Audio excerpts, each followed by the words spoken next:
এবারে নির্বাচনে 4,57,00,000 ভোটার প্রথমবারের মতো ভোট দেবেন, আর মোট ভোটারের সংখ্যা 12,77,00,000।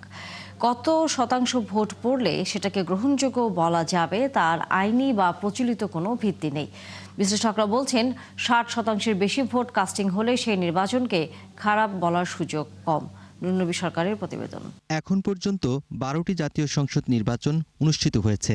12 ফেব্রুয়ারির নির্বাচন একটু ব্যতিক্রম, কারণ হলো সংসদ ও গণভোট একই সাথে হচ্ছে। বিগত 12টি নির্বাচনের তথ্য বিশ্লেষণে দেখা গেছে সবচেয়ে কম ভোট পড়েছে 1996 সালের ষষ্ঠ সংসদ নির্বাচনে। 2008 সালের নবম জাতীয় সংসদ নির্বাচনে ইতিহাসে সবচেয়ে বেশি ভোট কাস্টিং হয় 87.13%। গেল সেপ্টেম্বরে ইসি আনোয়ারুল ইসলাম সরকার জানান, পরিবেশ ভালো আছে, দেশে এবার 70% ভোট কাস্টিং হতে পারে। সম্প্রতি পররাষ্ট্র উপদেষ্টা বলেছেন 55% ভোট পড়তে পারে 12 ফেব্রুয়ারিতে। বিশ্লেষকরা বলছেন এই হার নির্ভর করবে ভোটের দিনের পরিবেশের উপর। ক্লিংকার বেশি থাকলে সিমেন্ট বেশি খাঁটি।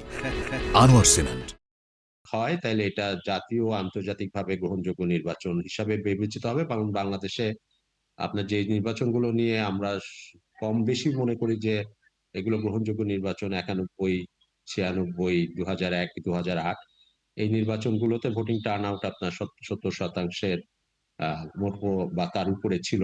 আইন এইভাবে কিছু বলা নাই কোথাও যে কত পার্সেন্ট ভোট লাগবে।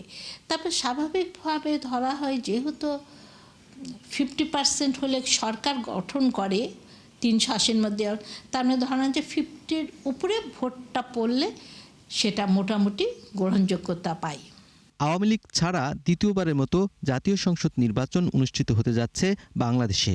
এর আগে ষষ্ঠ সংসদ নির্বাচনে অংশ নেয়নি দলটি। আওয়ামী লীগের অংশগ্রহণ ছাড়াও ভোট গ্রহণযোগ্য হবে যদি সহিংসতা ছাড়া 65 থেকে 70% ভোট কাস্টিং হয়, এমন মত বিশ্লেষকের। আওয়ামী লীগের সমর্থক এবং অনেক সাধারণ সাপোর্টাররা আপনার এবারে নির্বাচনে ভোট দিবেন। এবার তাদের নানা কারণে, একটা হচ্ছে স্থানীয় পর্যায়ে তার নিরাপত্তা নিশ্চিতের জন্য ওনারা ভোট কেন্দ্রে যাবেন, ওনারা ভোট দিবেন।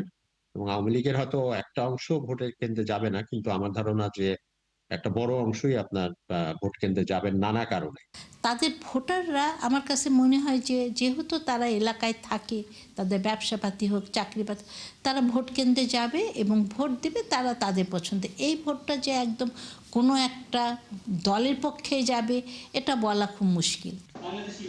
গেল 2 মাসে প্রকাশিত বেসরকারি প্রতিষ্ঠানের জরিপ থেকে দেখা যাচ্ছে সিংহভাগ মানুষ এবার ভোট দিতে চান। আর এদের মধ্যে 4,57,00,000 নতুন ভোটার, তারা মুখিয়ে আছেন ভোট দেওয়ার জন্য। ভোট দিতে যাবেন তারা। এবং নুরনবী সরকার, 71, ঢাকা।